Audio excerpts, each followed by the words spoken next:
I will never forget about a year ago being in a meeting with our board of directors and our staff and our elders, all on a Zoom call, discussing what all the world was discussing at that time, what to do with COVID-19. Well, we made the same decision that a lot of churches made, which was to not worship in person.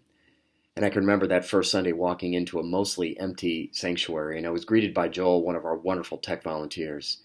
And he said, "Pastor, we would not have been able to do this a year ago." And he reminded me something of that day that I want to remind you of, is that because of the incredible generosity of so many people who gave to Heart for His House, our capital campaign, that enabled us to buy the cameras and the computers and put all the infrastructure in place so that when we needed to stream our services and go live, we were able to do so. It's like God knew what we needed before we even knew what we needed. I was working at the connection counter several weeks ago, and I saw a lady come in by herself that I didn't recognize, and she had that first-time guest look to her where she was looking around a little bit, and I recognized it. So from behind the counter, I greeted her and said, "Hey, welcome to St. John. I'm Pastor John. We are so glad you're here. Is this your first time?" And she looked at me and she said, "Oh, I know who you are." And my heart sank because I thought, oh, wow, I missed somebody. She's been here before and I don't remember her and I didn't recognize her. And evidently she saw that and quickly put my mind at ease. And she goes, "Oh, no, I know who you are, but you don't know who I am. I've been watching you online for about 4 months now, and I wanted to come and experience this in person." I love that story. And it dawns on me that so often the very first contact that people have with St. John, and maybe even with Jesus, is the content that we put out through our communication department.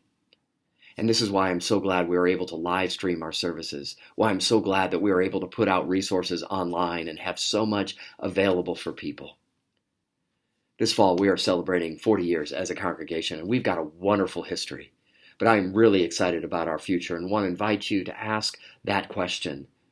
What story do we want to tell in the future?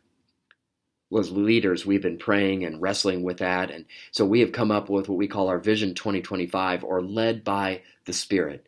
And in there, we have 6 key initiatives that we are focusing on over the next several years.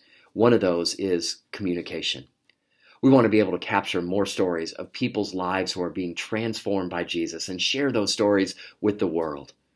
We want to capture some of the expertise that we have in our membership and in our staff, that we can share that in a way where people who are looking for help can find help easily online. So I want to invite you to consider doing 3 things.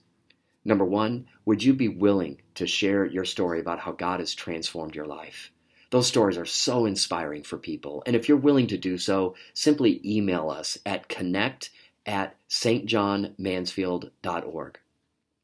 Number 2, would you consider being a part of our communication team? We are growing our communication team. And whether you'd like to be in front of the camera or behind the camera, or if you'd like to edit what we produce from those cameras, we would love to have you be a part of that team. And so you can connect with us on the same way, connect@stjohnmansfield.org. We would love for you to be a part of that.